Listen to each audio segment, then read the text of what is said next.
चेहरा देखा है यार, ये कमाल की बात है। ये कहाँ आ गया यार, আজীব কথা। একজন সেদিন ফেসবুকে লিখেছে, হুজুর আমার বন্ধু আপনার কাছে গেছে ওয়াজ শুনতে চায়নি, ওর গার্লফ্রেন্ড আপনার ভক্ত আপনাকে দেখাইতে গেছে। এ দুনিয়া কোথায় গেছে? আমি ওয়াজ করি স্বামী স্ত্রীর জন্য, যে স্বামী তার স্ত্রীকে ভালোবাসবে, স্ত্রী স্বামীকে ভালোবাসবে, যে ভালোবাসে না সে বেঈমান। এই ওয়াজ স্বামী তার স্ত্রী শেয়ার দিয়ে বহু দূরের কথা, ওই বয়ফ্রেন্ড তার গার্লফ্রেন্ডকে শেয়ার মেরে দেয়। ওয়াজের ধাঁচ বুঝতে হবে, কথা বুঝতে হবে, বুঝবেন তো ইনশাআল্লাহ। আমার বোনেরা প্লিজ মেহেরবানি করে মোবাইল ফোনটা অফ রাখবেন।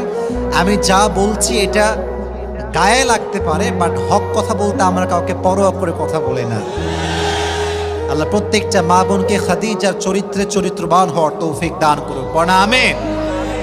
যুবকেরা, আমরা তো এখনই ওয়াজ শুরু করব মূল আলোচনার বিষয় থেকে। তবে একটা কথা বলতে চাই,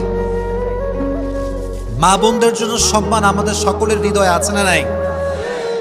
মেয়েরা অনেক শক্তিশালী, নারীরা অনেক শক্তিশালী, এতটা শক্তিশালী যে নারীর গর্ভ থেকে পুরুষের জন্ম হয়। নারীরা হচ্ছে সবচেয়ে পাওয়ারফুল, নারীদেরকে সম্মান করতে হবে। বাট আমার বোনেরা আমাদের, আমি দেখতে পাচ্ছি যে সম্মান, আত্মগৌরব ভুলে গিয়েছে। যেই মেয়ে জিন্সের প্যান্ট পরে রাস্তায় চলে আর নিজেকে মনে করে যে হাম কি হনুরে,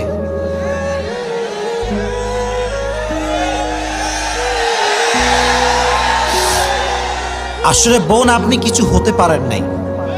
গোল্ড বা স্বর্ণ বা হীরা, ডায়মন্ড কখন আপনি ফুটপাতের দোকানে খুঁজে পাবেন?